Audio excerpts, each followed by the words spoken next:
ॐ अज्ञानात्रिमिरान्धस्य ज्ञानाञ्जनशलाकया चक्षुरुन्मीलितं येन तस्मै श्रीगुरवे नमः। श्रीचैतन्यमनोभीष्टं स्थापितं येन भूतले स्वयं रूपः कदा मह्यं ददाति स्वपदान्तिकम्। मैं घोर अज्ञान के अंधकार में उत्पन्न हुआ था और मेरे गुरु ने अपने ज्ञान रूपी प्रकाश से मेरी आंखें खोल दी। मैं उन्हें सादर नमस्कार करता हूँ। श्रीला रूप गोस्वामी प्रभुपाद कब मुझे अपने चरण कमलों में शरण प्रदान करेंगे, जिन्होंने इस जगत में भगवान चैतन्य की इच्छा की पूर्ति के लिए प्रचार योजना की स्थापना की। वंदे हम श्री गुरु श्री युक्त पद कमलम श्री गुरुन् वैष्णवंश श्री रूपम साग्र जातम सहगणा रघुनाथाभितम तम सजीवम साद्वैतम सावधूतम परिजन सहितम कृष्ण चैतन्य देवम श्री राधा कृष्ण पादान सहगणा ललिता विशाखान्वितांश। मैं अपने गुरु के चरण कमलों को तथा समस्त वैष्णव के चरणों को नमस्कार करता हूँ। श्रीला रूप गोस्वामी तथा उनके अग्रज सनातन गोस्वामी एवं साथ ही रघुनाथ दास, रघुनाथ भट्ट, गोपाल भट्ट, श्रीला जीव गोस्वामी के चरण कमलों की सादर नमस्कार करता हूँ। मैं भगवान कृष्ण चैतन्य तथा भगवान नित्यानंद के साथ साथ अद्वैताचार्य गदाधर श्रीवास आदि अन्य पार्षदों को सादर प्रणाम करता हूँ। मैं श्रीमती राधा रानी तथा कृष्ण को श्री ललिता तथा विशाखा सखियों सहित सादर नमस्कार करता हूँ। हे कृष्ण करुणा सिंधु दीन बंधो जगतपते गोपेश गोपिका कांता राधा कांता नमस्तुते। हे कृष्ण, आप दुखियों के शका तथा सृष्टि के उद्गम हैं। आप गोपियों के स्वामी और राधा रानी के प्रेमी हैं। मैं आपको सादर प्रणाम करता हूँ। तप्त कांचन गौरांगी राधा राधे वृंदावनेश्वरी विश्वानुसुते देवी प्रणमामि हरि प्रिय। मैं उन राधा रानी को प्रणाम करता हूँ जिनका शारीरिक कांति पिघले सोने के सदृश है, जो वृंदावन की महारानी है। आप राजा वृषभानु की पुत्री हैं और भगवान कृष्ण की अत्यंत प्रिय हैं। वाचन कल्प तरुभ्य कृपा सिंधु भयवश पतितानां पावनेभ्य वैष्णवे नमो नमः। मैं भगवान के समस्त वैष्णव भक्तों को सादर नमस्कार करता हूँ और वे कल्प वृक्ष के समान सबों की इच्छा पूर्ण करने में समर्थ है तथा पतित जीवात्मा के प्रति अत्यंत दयालु है। श्री कृष्ण चैतन्य प्रभु नित्यानंद श्री अद्वैत गदाधर श्रीवासादि गौर भक्त वृंद। मैं श्री कृष्ण चैतन्य प्रभु नित्यानंद श्री अद्वैत गदाधर श्रीवास आदि समस्त भक्तों को सादर प्रणाम करता हूँ। हरे कृष्ण कृष्ण कृष्ण हरे हरे, हरे राम राम राम हरे हरे। श्रीमद् भगवद गीता अध्याय 1 श्लोका 42।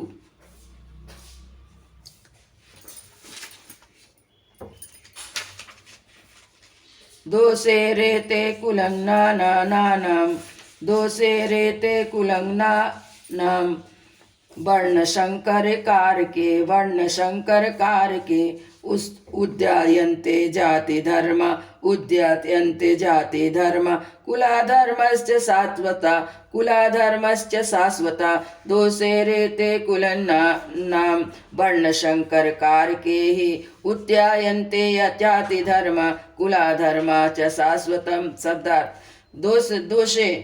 दोषे ऐसे दोषों से एते ही इन सबका कुल नाम परिवार नष्ट करने वालों का, वर्ण शंकर अवांछित संतान के, कार के ही कारण से उद्यायन्ते नष्ट हो जाते हैं, जाति धर्म सामुदायिक योजनाएं, कुल धर्म पारिवारिक परंपराएं, च भी शाश्वत सनातन।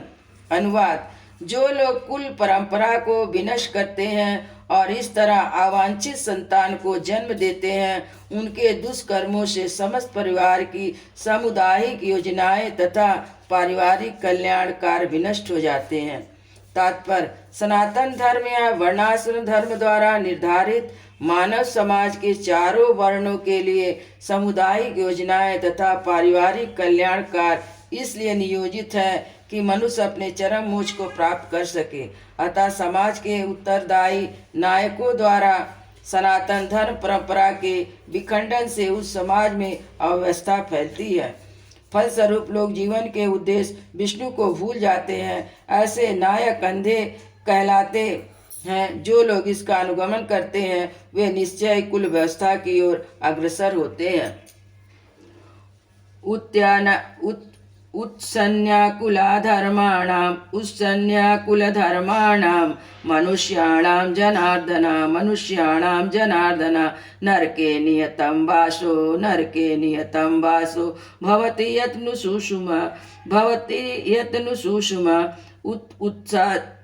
उत्सन्नाकुलधर्माणां मनुष्याणां जनार्दन नरके नियतं वासो भवति यत्नु सुषुमा।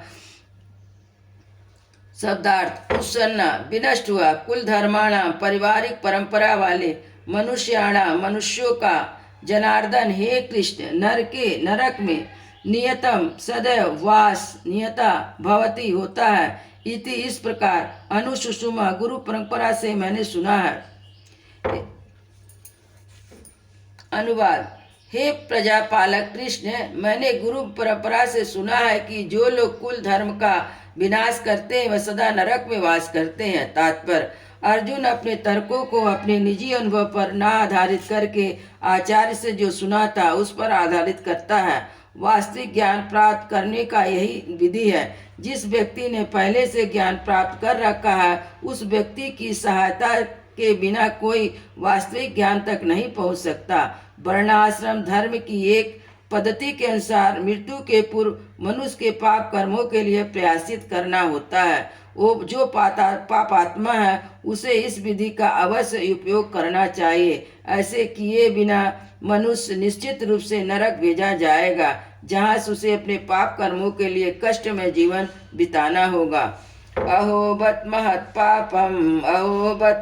पापम कर्तुं व्यवस्थितां वयं यत् राजसुखलोभेन हन्तुं स्वजनमुद्यताः अहोबत महत् पापं कर्तुं व्यवस्थितां वयं यत् राजसुखलोभेन हन्तुं स्वजनमुद्यताः। शब्दार्थ, अहो बत कितना आश्चर्य है, महान पापम पाप कर्म, कर्तुम करने के लिए, व्यवस्थिता निश्चय किया, वयम हमने, यत क्योंकि, राज्य सुख लोभेन राज सुख के लालच में आकर, हंतु मारने के लिए, स्वजन अपने बंद संबंधियों को, उद्यता तत्पर। अनुवाद। अहो कितने आश्चर्य की बात है कि हम सब जघन्य कर्म पाप कर्म करने के लिए उद्यत हो रहे हैं। राज सुख भोगने की इच्छा से प्रेरित होकर हम अपने ही संबंधियों को मारने पर तुले हैं। तात्पर्य, स्वार्थ के वशीभूत होकर मनुष्य अपने सगे भाई, बाप या माँ के वध जैसे पाप कर्म में प्रवृत्त हो सकता है। विश्व के इतिहास में ऐसे अनेक उदाहरण मिलते हैं, किंतु भगवान का साधु भक्त होने के कारण अर्जुन सदाचार के प्रति जागरूक है, अतः वह ऐसे कार्यों से बचने का प्रयत्न करता है। यदि मां प्रतीकारम अशस्त्रम शस्त्र प्राणये धात्राष्टा रणे मन्युम धात्राष्टा हनेयन्नुम तस्मै चेमतरम भवेत् यदि मां प्रतीकारम अशस्त्रम शस्त्र प्राणये तत्राष्टान रणे हन्युम तस्मै चेमतरम भवेत्। शब्दार्थ, यदि मां मुझको अप्रतिकारम प्रतिरोध न करने के कारण अशस्त्रम बिना हथियार के शस्त्र पाणे शस्त्रधारी धृतराष्ट्र के पुत्र रण युद्ध भूमि में हन्यु हमारे तत्वा में मेरे लिए क्षेमतरम श्रेष्ठकर होगा भवेत होगा। अनुवाद। यदि शस्त्रधारी धृतराष्ट्र के पुत्र मुझे निहत्ते तथा रणभूमि में प्रतिरोध न करने वाले को मारे तो वह मेरे लिए श्रेष्ठकर होगा। तात्पर्य, क्षत्रिय के युद्ध नियमों के अनुसार ऐसी प्रथा है कि निहत्ते तथा विमुख शत्रु पर आक्रमण न किया जाए, किंतु अर्जुन ने निश्चय किया कि वह शत्रु भले ही इस विषय अवस्था पर उसे आक्रमण कर दे, किंतु वह युद्ध नहीं करेगा। उसने इस पर विचार नहीं किया कि दूसरा दल युद्ध के लिए कितना उद्यत है। इन सब लक्षणों के कारण उसकी दया है, जो भगवान के महान भक्त होने के कारण उत्पन्न हुई है। संजय वाचा। एवं उक्ता अर्जुना सांख्ये एवं मुक्तार्जुना शङ्के रथोपस्थित विसृज्रं ससरं चापं शोकसंविग्रमानसा एवं मुक्तार्जुना शङ्के रथोपस्थित विसृज्रं ससरं चापं शोकसंविग्रमानसा। शब्दार्थ। संजय वाचा, संजय ने कहा एवं इस प्रकार उक्त्वा कहकर अर्जुन शंख के युद्ध भूमि में रथ के उपस्थित आसन पर उपाविशत पुनः बैठ गया। विसृजम एक और रखकर, ससरम बाण सहित, चापम धनुष को, शोक से, संविग्रह संतप्त मानस मन के भीतर। संजय ने कहा युद्ध भूमि में इस प्रकार कहकर अर्जुन ने अपना धनुष तथा बाण एक और रख दिया और शोक संतप्त चित्त से रथ के आसन पर बैठ गया। तात्पर्य। अपने शत्रु की स्थिति का अवलोकन करते समय अर्जुन रथ पर खड़ा हो गया था, किंतु जब वह शोक से इतना संतप्त हो गया कि अपना धनुष बाण एक और रख कर रथ के आसन पर पुनः बैठ गया। ऐसा दयालु और कोमल हृदय व्यक्ति जो भगवान की सेवा में रत हो, आत्मज्ञान प्राप्त करने के योग्य है। इस प्रकार भगवद गीता के प्रथम अध्याय कुरुक्षेत्र के युद्ध में सैन्य निरीक्षण का भक्ति वेदांत तात्पर्य पूर्ण हुआ। अर्जुन विषाद युग। हरे कृष्ण।